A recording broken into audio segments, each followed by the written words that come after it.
Hello everyone. और आज हम स्टार्ट करने वाले हैं क्लास 10th इकोनॉमिक्स का चैप्टर नंबर 2 जिसका नाम है sectors of Indian economy. So let's start. सबसे पहले सेक्टर्स हैं क्या? तो हमारी डेवलपमेंट के लिए, हमारी कंट्री की डेवलपमेंट के लिए या हमारी इकोनॉमी की डेवलपमेंट के लिए ऐसे कुछ सेक्टर्स यानी कि ऐसे कुछ खंड होते हैं जहाँ पे हमें काम करना होता है। और ये जो सेक्टर्स होते हैं ये 3 तरीके के होते हैं, मतलब 3 तरीके से हम इनको क्लासिफाई कर सकते हैं। एक होता है प्रोडक्शन के बेसिस पर कि हमारे कंट्री में कितना प्रोडक्शन हो रहा है। एक होता है वर्क कंडीशन के ऊपर कि काम करने की स्थिति क्या है। और तीसरा होता है ओनरशिप यानी कि सरकार के अंडर में है या प्राइवेट है। तो प्रोडक्शन के 3 हिस्से होते हैं जो हमने 9th में भी पढ़े हैं, प्राइमरी, सेकेंडरी और टर्शरी। वर्क कंडीशन के हिसाब से यहाँ 2 होते हैं। पहला होता है ऑर्गेनाइज्ड, दूसरा होता है अनऑर्गेनाइज्ड। ऑर्गेनाइज्ड में क्या होता है, हमें प्रॉपर हॉलीडेज मिलेंगी, प्रॉपर हमें ऑर्गेनाइज्ड काम मिलेगा। अनऑर्गेनाइज्ड में जैसे हम परचून की दुकान पे काम करें तो वहां पे हमें ऐसा कुछ फैसिलिटी मिलेगी नहीं, ना हम अपनी मर्जी से हॉलीडे ले सकते हैं। ओनरशिप के बेसिस पर मैंने बताया सरकारी है या प्राइवेट, इसके बेसिस पर बताया जाता है। यदि कोई भी जमीन है या कोई भी काम है, पुल बनवाना है तो वो प्राइवेट थोड़ी ना बनेगा, वो पब्लिक गवर्नमेंट बनाएगी। तो इसके हिसाब से होता है कि कोई जो काम है उसकी ओनरशिप क्या है या कोई जो चीज है या जगह है उसकी ओनरशिप क्या है। इसके बेसिस पर भी हम सेक्टर्स को क्लासिफाई करते हैं। अभी हमने लास्ट ईयर भी पढ़ा है प्राइमरी क्या है, सेकेंडरी क्या है, टर्शरी क्या है, लेकिन थोड़ा सा हम रिवाइज करा देते हैं। प्राइमरी में हम सारे के सारे स्टार्टिंग वाले काम करते हैं जिसमें हम किसी चीज को प्रोड्यूस करते हैं। मतलब अगर आप प्रोडक्शन का काम करने वाले हो या आप जानते हैं प्रोडक्शन के होते हैं 3 क्लासिफिकेशन, तो अगर आप प्रोडक्शन करना चाहते हो तो उसका इनिशियल स्टेज क्या होता है, प्राइमरी होता है। जैसे फार्मिंग होता है, हम क्या करते हैं, अनाज उगाते हैं, तो प्राइमरी सेक्टर के अंदर में आएगा। सेकेंडरी में क्या आता है, उस चीज को सर्विस प्रोवाइड करवाना, सॉरी सर्विस तो इसका आएगा, ये होता है मैन्युफैक्चरिंग। यानी कि अगर आपने वो अनाज लिया है, अब उस अनाज से आपको बिस्किट बनाना है तो वो सेकेंडरी के अंदर में आएगा। अब आपको उन बिस्किट को एक जगह से दूसरी जगह लेकर के जाना है, यानी सर्विस प्रोवाइड करवानी है, जो आप उसे टर्शरी में गिनते हो। वो सारे एग्जांपल्स होते हैं फार्मिंग, माइनिंग, एनिमल हस्बेंड्री, ये सब प्राइमरी में आते हैं। सेकेंडरी में आपकी इंडस्ट्रियल सारा आ जाएगा। और टर्शरी में टीचर, डॉक्टर, ट्रांसपोर्टेशन है ना, और बैंक वगैरह, ये सब चीजें आती है। समझ में आई? तो इनके एग्जाम्पल्स हैं, डेफिनेशन मैंने आपको शॉर्ट में बताया। अब मेन क्वेश्चन क्या आता है आपके पास कि इनकी इंटरडिपेंडेंस क्या है, इनको एक्सप्लेन करिए, उसको एनालाइज करिए। इंटरडिपेंडेंस का मतलब क्या होता है कि ये एक दूसरे पर किस तरीके से निर्भर है। तो जैसा कि हम एक एग्जाम्पल समझ सकते हैं, एक एग्जाम्पल हम ले सकते हैं शुगर का। शुगर समझते हैं, चीनी।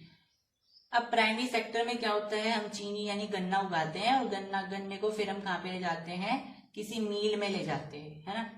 तो गन्ने को उगाना क्या है, प्राइमरी सेक्टर है। और अब हम उसे कहाँ लेकर के जा रहे हैं, सेकेंडरी सेक्टर, यानी मील में लेकर के जा रहे हैं। मील क्या होता है, एक फैक्ट्री होती है, राइट। अब उस मील में उस शुगर केन से चीनी बनाई जाएगी। अब ये क्या है आपका, ये काम क्या होता है, सेकेंडरी का होता है, यानी इंडस्ट्रियल। अब इस चीनी को हमें ग्राहकों को बेचना है। अब ग्राहकों को बेचने के लिए फैक्ट्री वाले तो ले जाने से रहे, उन्हें क्या करना पड़ेगा, ट्रांसपोर्टेशन का सिस्टम लगाना पड़ेगा अलग अलग जगह लेकर के जाने के लिए। तो वो टर्शरी सिस्टम के पास गए, यानी ट्रांसपोर्टेशन की हेल्प ली और फिर अपने कस्टमर को दे दी। तो इस तरीके से तीनों एक दूसरे से कनेक्टेड होते हैं, तीनों एक दूसरे से अलग नहीं होते। अलग इन द सेंस कि एक दूसरे के बिना ये मतलब काम नहीं करते हैं, एक दूसरे से कनेक्टेड होते हैं कहीं ना कहीं। समझ में? चलिए नेक्स्ट इसमें हमारा टॉपिक है, चलिए अब थोड़ा सा जीडीपी के बारे में देखते हैं। तो जीडीपी होती क्या है वो देखते हैं। सबसे पहले sum of the production in 3 sector is called GDP. मतलब कि आपके जो तीनों सेक्टर हैं, तीनों सेक्टर मतलब प्राइमरी, सेकेंडरी और टर्शरी, इन तीनों सेक्टर के अंदर में जितना भी प्रोडक्शन हुआ है उससे आपको जितना भी पैसा मिला है उन सबको ऐड करके आपके पास एक पूरी क्वांटिटी आएगी जिसको आप जीडीपी बोलते हो, ठीक है। अब जीडीपी में जैसे एग्जांपल लेते हैं, मैंने आटा लिया, आटे को मैंने फिर बिस्किट बनाया, बिस्किट को फिर मैंने पैकेजिंग कराई। तो इसका मतलब ये नहीं है कि अब आटे के जो 50 रुपए थे हम फिर उसको बिस्किट बनाने के 100 रुपए में ऐड करेंगे और फिर पैकेजिंग के 50 रुपए में ऐड करेंगे। ऐसा नहीं होता। जैसे जैसे अगले स्टेज पे जाया जाता है उसकी जो अमाउंट होती है उसमें ऐड होती चली जाती है। जैसे मान लीजिए आटा 50 रुपए का था, अब बिस्किट कितने रुपए के बने, बिस्किट मान लीजिए 20 रुपए और बन गए तो वो 70 रुपए का ऑलरेडी आपको देंगे, और फिर पैकेजिंग के मान लीजिए 30 रुपए लगे तो वो 100 रुपए का ही आपको देंगे। इसका मतलब ये नहीं कि आप उसमें अलग अलग से ऐड करने लगोगे, ठीक है। वो अपना प्रॉफिट पहले से देखते हुए चलते हैं। तो जीडीपी का मतलब ये नहीं होता कि आप इंडिविजुअली ऐड करते चले जाओ। जो आपका फाइनल में आता है, यानी कि जो आपका पैकेज होकर के बिस्किट आया है, अगर वो 5 रुपए का आ रहा है, इसका मतलब यह है कि उसमें उन्होंने सारी लागत लगाई हुई है, चाहे वो आटे से लेकर के, चाहे चीनी हो, चाहे कुछ भी है। समझ में आई? तो जितना भी प्रोडक्शन हमारा तीनों सेक्टर में होता है उससे जितना भी पैसा जनरेट होता है उसको जीडीपी बोलते हैं। जीडीपी की फुल फॉर्म क्या होती है? Gross domestic product. अब एक इंटरेस्टिंग सी बात है, अगर हमारी कंट्री में प्राइमरी सेक्टर हमारी कंट्री का ही है, मान लीजिए गेहूं हमारी कंट्री नहीं उगाए, ठीक है, और गेहूं के बाद में फिर आटा वगैरह बिस्किट बनाना जो था, पैकेज वगैरह का जो काम था वो दूसरी कंट्री का है। यानी कि हमारा जो काम है वो केवल इतना था कि हमने गेहूं उगाए और गेहूं उगा करके बाहर के देश को बेच दिए। तो इस प्रोसेस से जो हमें हमारी कंट्री को पैसा मिला वो हमारी जीडीपी में काउंट नहीं होगा। तो वो किस में काउंट होगा? वो हमारी नेशनल इनकम में काउंट होगा। इसका मतलब क्या होता है? इससे हम क्या समझे? इससे हम ये समझे कि जीडीपी में हमारी वही क्वांटिटी काउंट होती है जिसमें तीनों के तीनों सेक्टर इन्वॉल्व हों। अगर कोई एक भी सेक्टर उसमें इन्वॉल्व नहीं रहा तो इसका मतलब है कि वो हमारी जीडीपी में अकाउंट नहीं होगी। हालांकि हमने उससे प्रॉफिट कमाया होगा, हमने गेहूं बेचे उन्हें, एटलीस्ट उससे तो हमें पैसा मिला होगा, लेकिन वो जो पैसा होगा वो हमारी जीडीपी में काउंट ना होकर के हमारी नेशनल इनकम में काउंट हो जाएगा। ओके, नेक्स्ट एक इंटरेस्टिंग सा क्वेश्चन है, what was the GDP of our country under the reign of Indira Gandhi. यानी कि इंदिरा गांधी जब हमारी कंट्री पर रूल किया करती थी, राइन उनका जो गवर्नमेंट थी, उस समय हमारी कंट्री का जीडीपी कितना था? तो आपको ध्यान रखना है, इट वाज 500,000। ओके, एक और इंटरेस्टिंग क्वेश्चन है, which sector dominates in our country GDP nowadays. मतलब हमारी कंट्री के जीडीपी में आजकल के दिनों में करंटली कौन सा सेक्टर ज्यादा डोमिनेट कर रहा है? मतलब किस सेक्टर का ज्यादा योगदान है हमारी कंट्री के जीडीपी में को बढ़ाने में, है ना?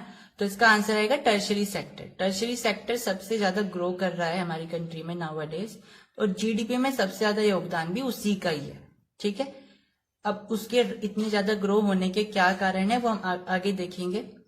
Next, growth of primary sector and tertiary sector drastically give rise to the growth of tertiary sector. अब देखो, जैसे जैसे हमारा सेकेंडरी सेक्टर, जैसे जैसे हमारा प्राइमरी सेक्टर बढ़ेगा वैसे वैसे टर्शरी सेक्टर भी बढ़ता है। एक तो यही कारण हो गया इसका, बाकी कारण हम आगे देखेंगे। क्योंकि जैसे ही हम प्राइमरी सेक्टर बढ़ाते हैं, सेकेंडरी सेक्टर की ग्रोथ को बढ़ाते हैं, हमें टर्शरी सेक्टर की जरूरत पड़ती है। इसकी इंपॉर्टेंस आपने इंटरडिपेंडेंस में देख ली थी कि कैसे एक दूसरे से निर्भर है। तो टर्शरी सेक्टर एक तरीके से इन दोनों सेक्टर को सर्विस प्रोवाइड करवाता है, और इन्हें चाहिए भी, क्योंकि फिर अपना प्रोडक्शन जो इन्होंने किया है उसको बेचेंगे कैसे? तो टर्शरी सेक्टर की इन्हें कहीं ना कहीं जरूरत पड़ती है। तो इन दोनों की अगर ग्रोथ हो रही है, प्राइमरी और सेकेंडरी की, तो हम ये बोल सकते हैं कि ऑटोमेटिकली किसकी ग्रोथ हो जाएगी? टर्शरी सेक्टर की भी ग्रोथ हो जाएगी। Next question, which sector dominates the employment scenario. मतलब कौन सा सेक्टर ऐसा है जिसकी वजह से सबसे ज्यादा एम्प्लॉयमेंट हमारी कंट्री में है? तो सोचो कि टर्शरी सेक्टर होगा क्योंकि वही जीडीपी जनरेट कर रहा है, लेकिन नहीं। प्राइमरी सेक्टर हमारा ऐसा सेक्टर है जो कि सबसे ज्यादा एम्प्लॉयमेंट देता है, क्योंकि इसमें जो लोग हमें दिखाई दे रहे हैं जो एम्प्लॉयड हैं वो भी एम्प्लॉयड नहीं होते हैं। जो कोई अंडर एम्प्लॉय होता है, कोई डिस्गाइज अनएम्प्लॉयड होता है, वो सारे इसमें चीजें होती है। तो बहुत सारी जो भीड़ है वो इस सेक्टर में लगी हुई है, लेकिन इससे इतना पैसा जनरेट नहीं हो पाता, क्योंकि बहुत सारे लोग इसमें ऐसे लगे हुए हैं। अगर आपको मान लीजिए एक खेत है जिसके अंदर में हमें प्रोडक्शन अगर करना है, तो उसके लिए 5 बंदों की जरूरत है। 5 बंदे उसमें बीज बोएंगे, इरिगेशन करेंगे, सब चीज करेंगे, लेकिन वहां पे 10 लोग लग रहे हैं। तो वो 5 जो एक्स्ट्रा लोग आए हैं वो तो एक्स्ट्रा हो गए, तो वो कहीं ना कहीं अनडिस्गाइज्ड अनएम्प्लॉयड हो गए। हमें दिखाई दे रहे हैं कि वो काम कर रहे हैं, वो एम्प्लॉयड हैं, लेकिन वो कहीं ना कहीं हमारे यूथ के पोटेंशियल की वेस्टेज है, क्योंकि वो 5 जो लोग हैं वो कहीं और काम कर सकते हैं, कोई और से सेक्टर का या कोई और से फील्ड का काम करके उनका प्रोडक्शन बढ़ा सकते हैं, लेकिन वो वहां पर लगे हुए हैं। क्यों? क्योंकि एम्प्लॉयमेंट इतनी कम मिलती है प्राइमरी सेक्टर में कि जहां पे 5 लोग लगे हुए हैं वहां पे 10-10 लोग लगे हुए हैं, क्योंकि और कहीं उन्हें काम नहीं मिल रहा है। तो प्राइमरी सेक्टर में एम्प्लॉयमेंट बहुत ज्यादा है, लेकिन जीडीपी क्यों जनरेट हो रही है कम? क्योंकि तनख्वाह तो फिर उसके हिसाब से ही मिलेगी, उन्हें कम ही कम मिलेगी, भले ही वो 10 भी लगो वहां पे या 20 लगो। तो तनख्वाह क्योंकि कम मिलती है इसलिए जीडीपी भी कम होती है जनरेट। ठीक है, next, how to create more employment. अब इतनी एम्प्लॉयमेंट कम है तो ऐसा क्या किया जाए जिससे ये जो एम्प्लॉयमेंट है इसे बढ़ाया जा सके, यानी बेरोजगारी को कम किया जा सके। इनडायरेक्टली हम ये बोल सकते हैं। तो क्वेश्चन कैसे भी आ सकता है, ये भी आ सकता है कि एम्प्लॉयमेंट कैसे बढ़ाएं या अनएम्प्लॉयमेंट कैसे कम करें। ठीक है, तो अब वही देखेंगे हम कि एम्प्लॉयमेंट को कैसे बढ़ाया जाए। तो यहाँ पे कुछ पॉइंट्स लिखे हुए हैं जो कि कुछ तरीके हैं जिनकी मदद से हम एम्प्लॉयमेंट को बढ़ा सकते हैं। तो यहाँ पे मैं लिखा है how to create more, unemployment नहीं आएगा, यहाँ पे एम्प्लॉयमेंट आएगा। ठीक है, how to reduce more and more unemployment आएगा, तब भी यही क्वेश्चंस में पॉइंट आएंगे। ठीक है, तो पहला क्या है, प्रोवाइडिंग इरिगेशन फैसिलिटीज। अगर हम इरिगेशन फैसिलिटीज प्रोवाइड करते हैं तो हो सकता है एम्प्लॉयमेंट बढ़ जाए। ट्रांसपोर्टेशन, स्टोरेज फैसिलिटीज, इन सब में अगर हम इन्वेस्टमेंट करें, सरकार इन्वेस्टमेंट करे तो हो सकता है एम्प्लॉयमेंट बढ़ जाए। Availability of cheap credit loan. अब अगर आपको कोई बिजनेस स्टार्ट करना है तो आपको लोन चाहिए होता है, तो अगर government cheap credit loan provide कराए तो जो किसान है या जो भी बिजनेसमैन है वो अपना अच्छे से काम कर सकते हैं। अब इनके बारे में हम नेक्स्ट चैप्टर में पढ़ने वाले हैं, लोन क्या है, क्रेडिट क्या है, चीप क्रेडिट क्या है। ठीक है, तो ये नेक्स्ट चैप्टर में आपका पूरा का पूरा आएगा।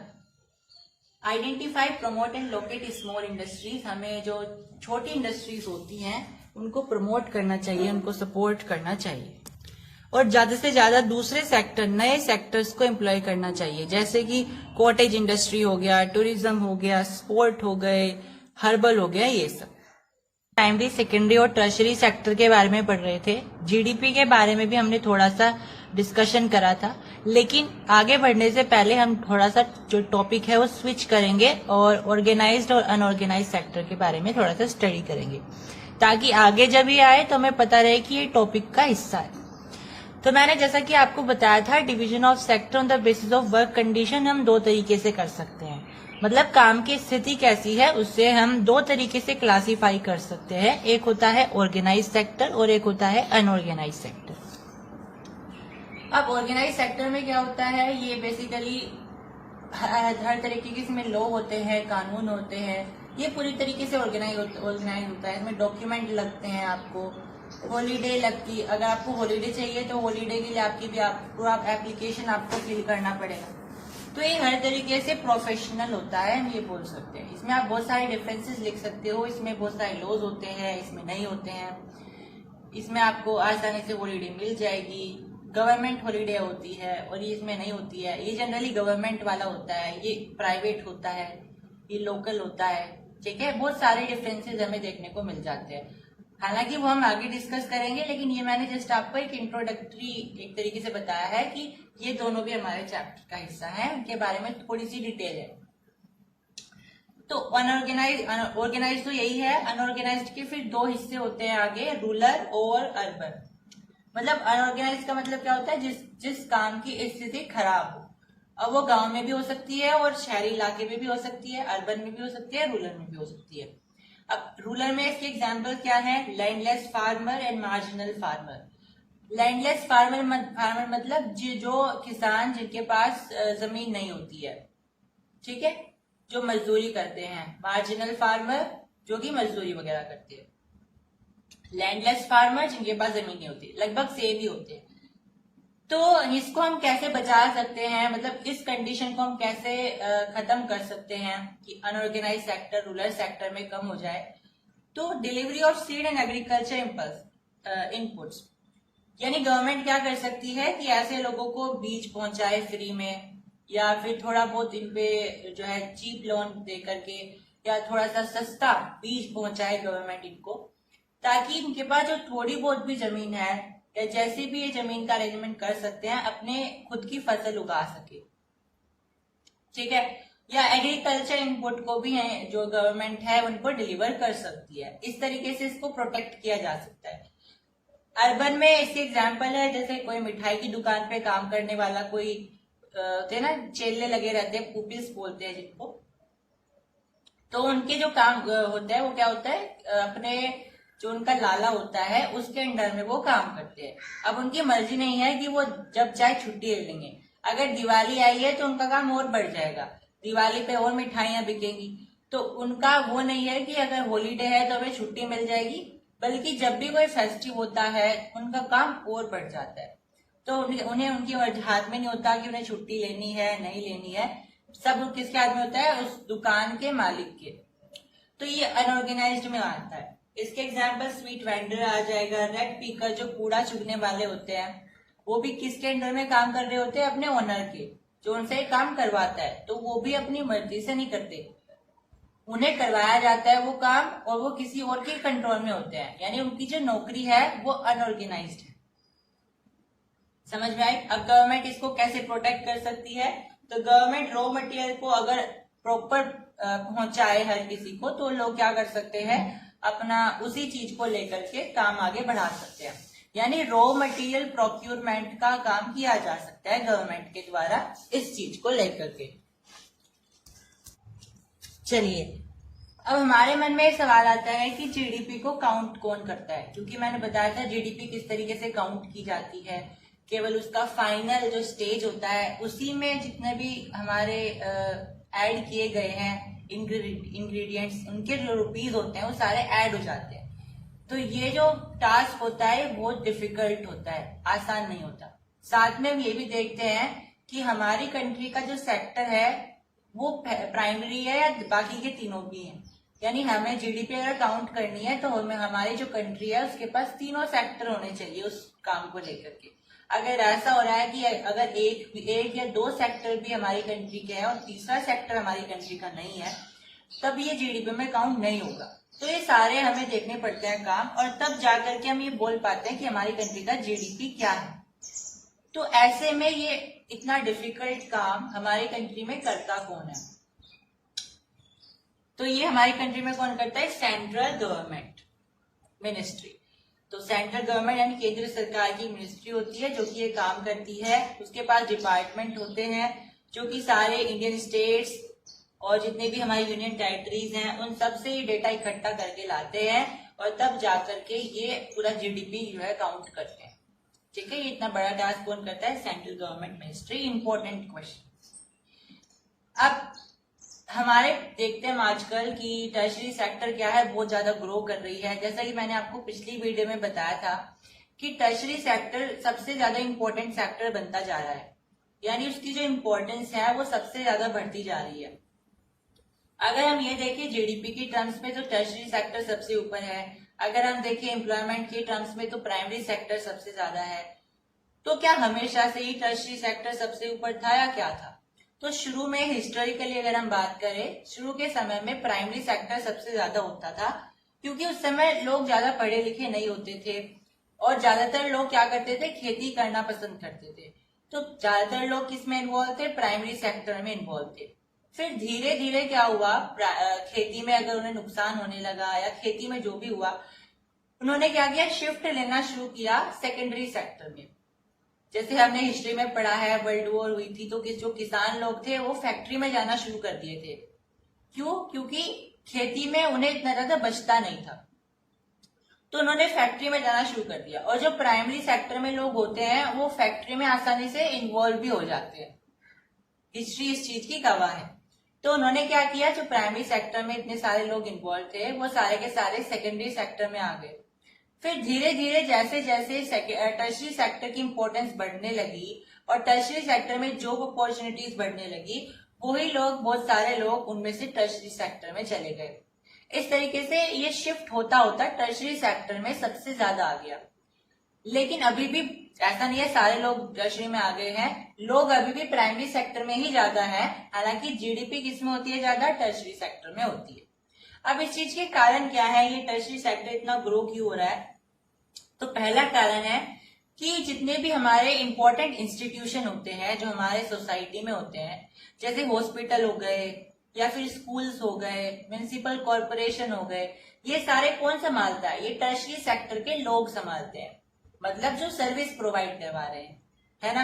और अगर ये चीजें नहीं होंगी तो हमारा भविष्य कैसे चलेगा? स्कूल्स नहीं होंगे तो क्या एजुकेशन हम अवेलेबल करा सकते हैं? नहीं करा सकते। हॉस्पिटल्स, क्या हम दवाई वगैरह कैसे लेंगे? अगर हम बीमार हो गए तो कहाँ जाएंगे? तो ये जो चीजें होती है ये बहुत जरूरी होती है, और ये किसके हाथ में होती है? टर्शरी सेक्टर के हाथ में होती है, मतलब उसके अंडर में आती है, तो ये टर्शरी सेक्टर का हिस्सा होती है। और जैसे जैसे समय बढ़ता जा रहा है इन चीजों की इंपॉर्टेंस बढ़ती जा रही है, और क्योंकि ये चीजें ग्रो हो रही है तो टर्शरी सेक्टर ग्रो हो रहा है। नेक्स्ट ट्रांसपोर्ट, ट्रेड, ये सब, यही जैसे जैसे प्राइमरी सेक्टर बढ़ेगा, सेकेंडरी सेक्टर बढ़ेगा, तो उन्हें ट्रांसपोर्ट की जरूरत पड़ेगी। तो ये दोनों सेक्टर क्या कर रहे हैं? ट्रांसपोर्ट सेक्टर यानी कि टर्शरी सेक्टर को जो है और ज्यादा बढ़ा रहे हैं। जैसा कि मैंने आपको पहली वीडियो में बताया था कि ये तीनों सेक्टर एक दूसरे से कनेक्टेड होते हैं। मैंने शुगर का एग्जांपल दिया था कि कैसे शुगर केन को काटते हैं, सेकेंडरी में लाते हैं, फिर उसको बेचने के लिए हम मिल से उसको जगह जगह लेकर के जाते हैं, तो आखिर में जाकर के हमें किसकी जरूरत पड़ गई? आखिर में हमें टर्शरी सेक्टर की जरूरत पड़ गई। तो ट्रांसपोर्ट और ट्रेड का एम है। अब rise in IT sector, very important. IT sector मतलब इंफॉर्मेशन टेक्नोलॉजी का जो सेक्टर है वो लगातार बढ़ रहा है। कंप्यूटर, इंफॉर्मेशन, इंटरनेट, ये सब जो चीजें हैं ये आईटी, ये टर्शरी में आती है। और ये आज के समय में बताने की जरूरत नहीं है कितना ज्यादा इन्फ्लुएंस हो रहा है, कितना ज्यादा बढ़ रहा है ना। आज के समय में हम बिना कंप्यूटर के, बिना आईटी के इमेजिन नहीं कर सकते हैं आज की दुनिया। तो ये जो सेक्टर है ये भी आईटी सेक्टर जो है टर्शरी सेक्टर का हिस्सा माना जाता है। तो क्योंकि ये ग्रो कर रहा है तो टर्शरी सेक्टर ग्रो हो रहा है, और ये बहुत सारी जॉब अपॉर्चुनिटीज भी लेकर के आता है। साथ में टूरिज्म हो गया, क्राफ्ट इंडस्ट्री हो गई, स्मॉल स्केल इंडस्ट्रीज हो गई, ये जो सारी की सारी सर्विस प्रोवाइडिंग इंडस्ट्रीज होती है ये भी हमारी टर्शरी सेक्टर के अंडर में आती है, और ये लगातार ग्रो हो रही है। ठीक है, एडवेंचर वाली इंडस्ट्रीज होती है, पहाड़ों पे एडवेंचर करना, राफ्टिंग वगैरह वगैरह करना, ये भी हमारा टर्शरी सेक्टर में आता है। Next, national sample survey organisation NSSO is the organization under the Ministry of Statistics, Planning and Program Implementation of by Government of India। इसका मतलब क्या है? NSSO एक ऑर्गेनाइजेशन है जिसकी फुल फॉर्म क्या है? National sample survey organisation. मतलब एक तरीके की ये ऑर्गेनाइजेशन है जो कि सर्वे करती है, जो भी गवर्नमेंट को रिजल्ट चाहिए, स्टैटिस्टिक्स चाहिए जिस भी चीज का, उस चीज के लिए सर्वे करती है। मिनिस्ट्री ऑफ स्टैटिक्स के लिए, प्लानिंग के लिए, प्रोग्राम इम्प्लीमेंटेशन के लिए, इन चीजों के लिए। अब नेक्स्ट पॉइंट है, in India about 60% of the population belongs to age 5 to 29, यानी भारत में लगभग 60% जो पॉपुलेशन है वो 5 साल से 29 साल के बीच के लोगों की है, और इनमें से भी केवल 52% ही इसे स्कूल को अटेंड कर पाते हैं। मतलब हमारे इंडिया में बहुत लो एजुकेशन है, हमें इसमें और ज्यादा इम्प्रूवमेंट करना चाहिए। अब नीति आयोग, जो पुराना नाम था प्लानिंग कमीशन का, जी हाँ, प्लानिंग कमीशन का पुराना नाम नीति आयोग था।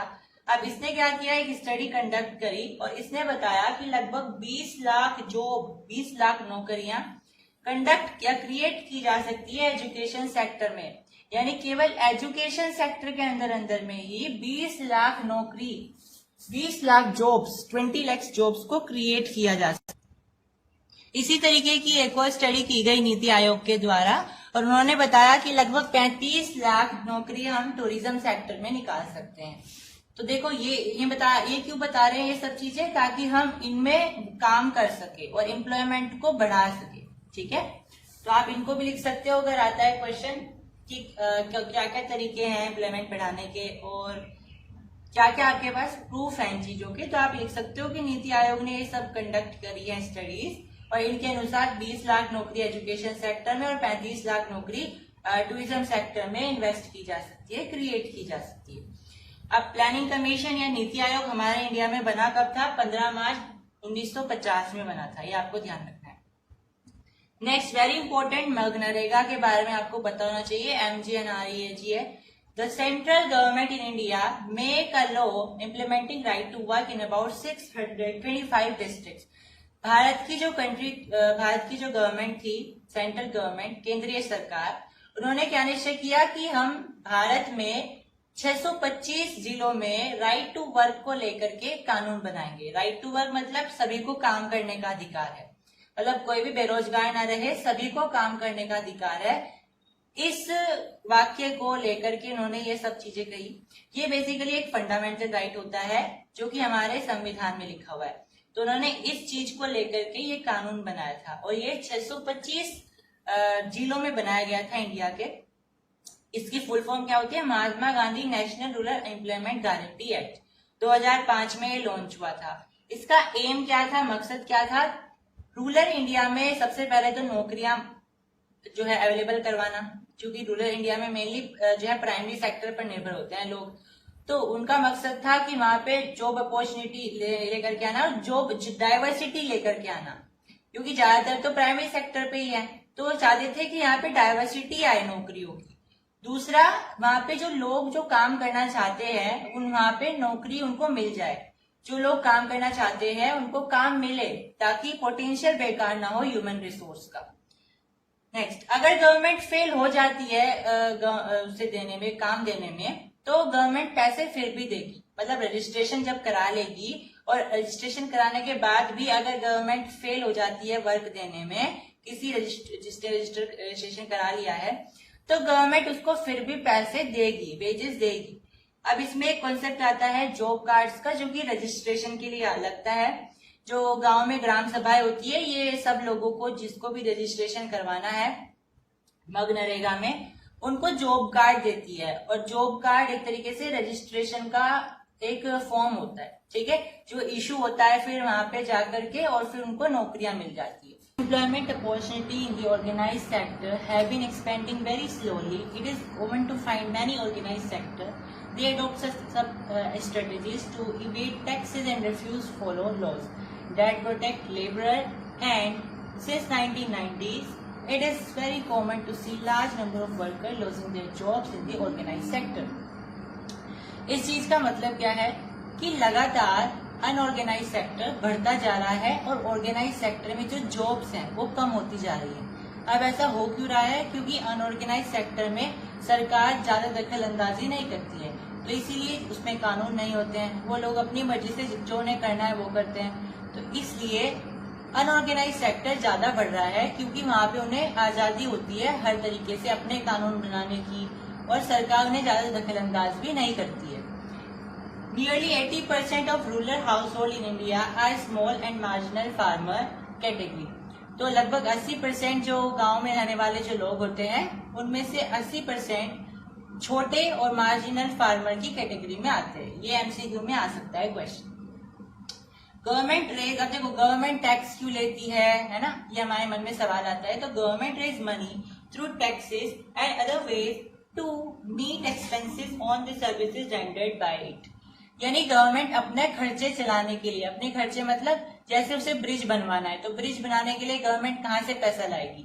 तो ये जो हमारे से टैक्स लिए जाते हैं, जो इनकम टैक्स कटता है, अलग अलग तरीके के जो भी टैक्स कटते हैं, उन सबका जो पैसा होता है वही लगता है उसमें।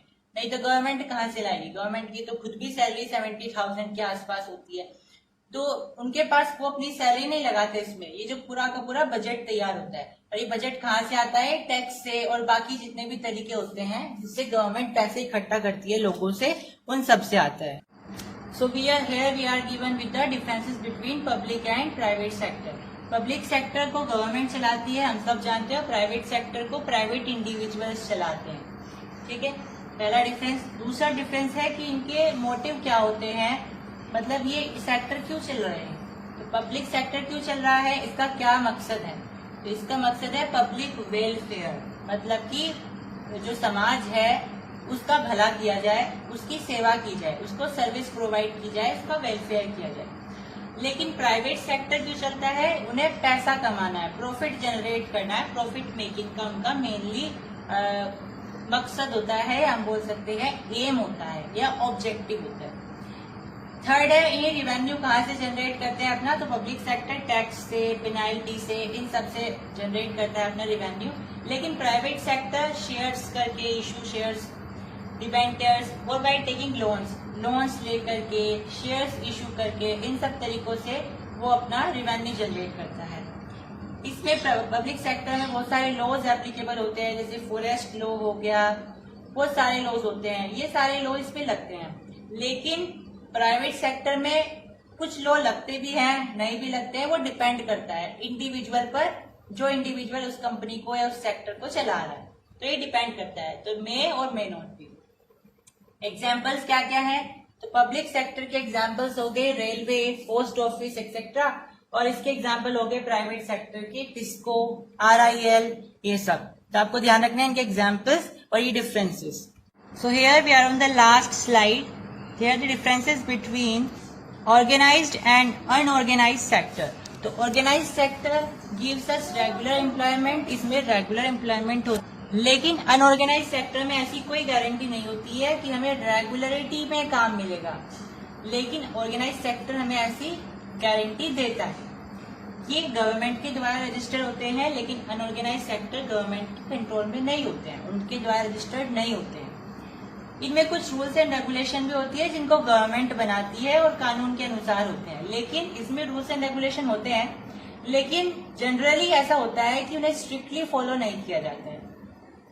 इसमें सारे के सारे फॉर्मल प्रोसेसर होते हैं, जितने भी प्रोसेसर्स हैं काम करने के या जैसे भी, लेकिन अनऑर्गेनाइज में फॉर्मल प्रोसेस नहीं होते हैं। हम इनफॉर्मल नहीं बोल सकते हैं, हम बोल सकते हैं नो फॉर्मल प्रोसेस। फॉर्मल नहीं होते हैं जनरली, ये जनरल केस है, ऐसा होता है कहीं कहीं, और अनऑर्गेनाइज सेक्टर भी बहुत अच्छे से काम कर रहा है। लेकिन जनरल केस में क्या होता है कि वो फॉर्मल प्रोसेस से काम नहीं करते हैं। एग्जाम्पल क्या है, गवर्नमेंट टीचर हो गया ऑर्गेनाइज्ड का एग्जाम्पल, और एक आदमी जो कि मिठाई की दुकान पे काम कर रहा है, वो एग्जाम्पल हो गया अनऑर्गेनाइज्ड का। तो आज हमारा लेसन होता है complete. So subscribe dear school, bye.